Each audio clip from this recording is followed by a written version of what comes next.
Bem-vindos a mais um Deep Dive. Hoje a gente volta lá para 1985, no Brasil. Fim da ditadura, comecinho da nova república, né? Isso mesmo. E quem assumiu a presidência depois daquela tragédia com o Tancredo Neves foi o José Sarney. O foco dele no início era bem na reconstrução democrática. Sim, total. Eleições diretas, convocar a Constituinte. Exato. Mas olha, tinha um problemão herdado ali, né? A economia estava em frangalhos e a inflação, nossa, lá nas alturas. Exatamente. E logo de cara, pintou uma divisão no governo sobre como lidar com isso. De um lado, tinha o ministro da Fazenda, o Francisco Dornelles. Certo. Ele queria seguir uma linha mais, digamos, monetarista, parecida com a da época anterior. Cortar gastos, controlar o dinheiro na praça, negociar com o FMI. A ideia era combater o déficit público, que eles viam como o grande vilão da inflação. Mas peraí, tinha outra visão na mesa, não tinha? Acho que o pessoal da Secretaria de Planejamento, a CEPLAN, tinha sim, liderados pelo João Sayad. Era uma linha mais desenvolvimentista. Eles diziam, olha, calma lá, o problema não é só o déficit. E cortar gastos podia até piorar, né? Numa economia que já estava meio parada. Faz sentido. O diagnóstico deles apontava para outra coisa. O peso da dívida externa. Aquilo criava uma bola de neve, sabe? Pressionava a dívida interna, jogava os juros para cima, e aí ninguém investia. Tipo, uma família super endividada. Todo o dinheiro que entra vai só para os juros, não sobra nada para consertar a casa. Entendi. E essa briga de ideias acabou levando a uma mudança importante, né? Levou. O Dornelles saiu e entrou o Dilson Funaro na Fazenda. Isso em agosto de 85. Ele era um empresário mais alinhado com essa turma da CEPLAN. Ah, tá. E aí a ordem mudou. Mudou. O foco passou a ser crescer, gerar emprego e combater a inflação sem causar uma recessão. E o que eles fizeram primeiro? Bom, começaram a baixar os juros, sabe? Facilitar o crédito, recuperar um pouco o poder de compra dos salários. Deu até um gás inicial, viu? O PIB de 85 cresceu quase 8%. Nossa, bastante. Sim, só que a inflação não dava trégua. Continuava ali na casa dos 2 dígitos todo santo mês. Precisava de algo mais forte. É aí que entra o famoso plano cruzado, né? Fevereiro de 86. O que ele tinha de tão diferente assim? Olha, foi um choque mesmo. Primeiro, moeda nova. Saiu o cruzeiro, entrou o cruzado. Cortaram 3 zeros. Lembro disso. Segundo, e talvez o mais impactante, congelamento geral de preços. Tudo tabelado. Do pãozinho ao carro. Congelamento geral. Uau! E terceiro, o fim da correção monetária para quase tudo. A ideia era quebrar de vez a tal inflação inercial, aquela coisa de todo mundo remarcar preço já pensando na inflação do mês seguinte, mesmo sem motivo concreto, sabe? Uma profecia que se realizava sozinha. Entendi. A inércia. E os salários, como ficaram nessa história? Então, os salários foram convertidos pela média do poder de compra dos últimos meses e ainda ganharam um abono de 8%, 15% para o salário mínimo. Um ganho real, então? Sim, e criaram também o tal gatilho salarial. Se a inflação acumulada batesse 20%, os salários subiam automaticamente. Interessante. E ainda teve aquela história do povo virar fiscal, né? Exato, os fiscais do Sarney. Uma convocação para a população ajudar a fiscalizar e denunciar quem furasse o congelamento. Peraí, congelar tudo, o povo fiscalizando, isso deu certo no começo. Imagina a confusão. Olha, no começo foi uma euforia total.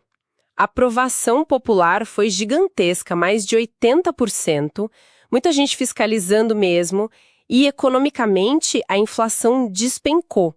Chegou perto de zero nos primeiros meses de 86. Zero. Incrível. Sim, a economia bombou de novo, PIB crescendo, indústria a todo vapor, desemprego caindo, o salário real aumentou bem. Parecia que finalmente o Brasil tinha achado a fórmula mágica. Mas sempre tem um mas, né? Qual era o ponto fraco aí? Pois é, esse é o X da questão. O congelamento foi como um antitérmico. Baixou a febre na hora. Mas não curou a infecção, entende? Entendo. As causas mais profundas. Exato. Tipo, a dívida externa, que continuava lá, sangrando as reservas de dólar do país.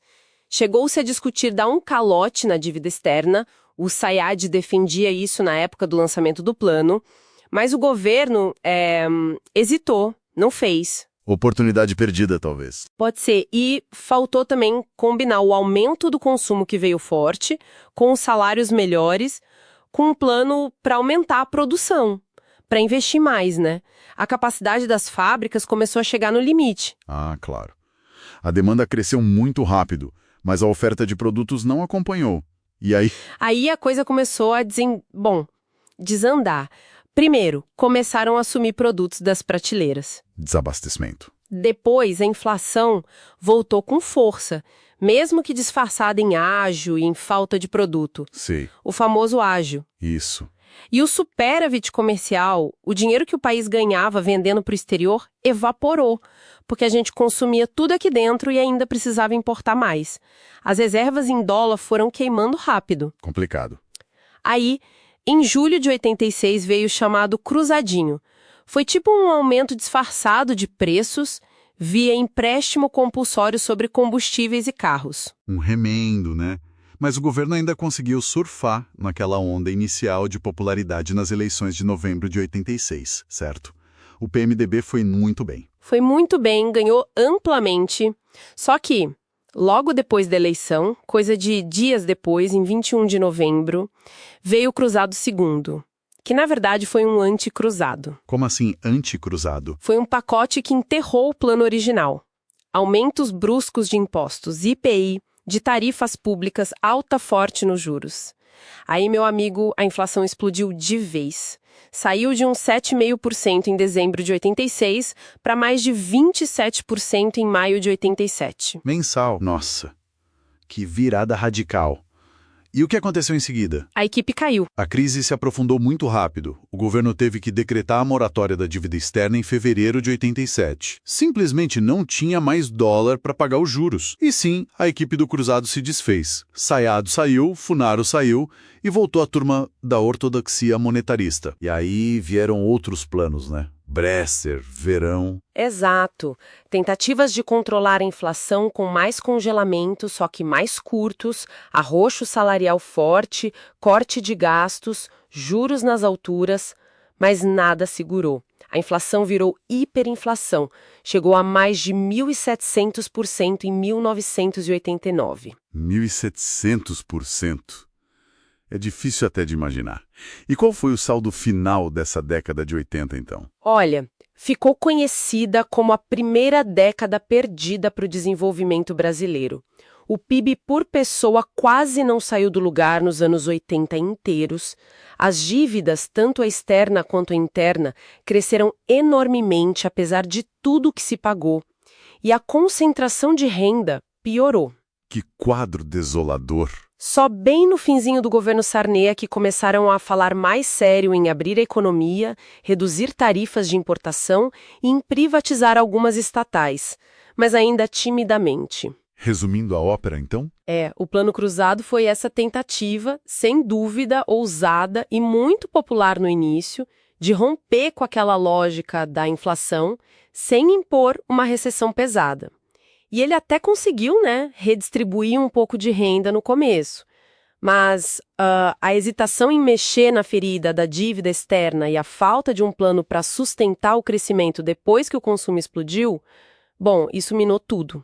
E a volta para o receituário antigo depois do fracasso só piorou a situação da inflação. Exatamente. Levou direto para a hiperinflação e marcou o fim dos anos 80 como essa década perdida. Fica então uma reflexão para a gente, né? Até que ponto esses choques econômicos, por mais bem intencionados ou populares que sejam no início, conseguem realmente quebrar ciclos viciosos se não atacarem as vulnerabilidades mais profundas?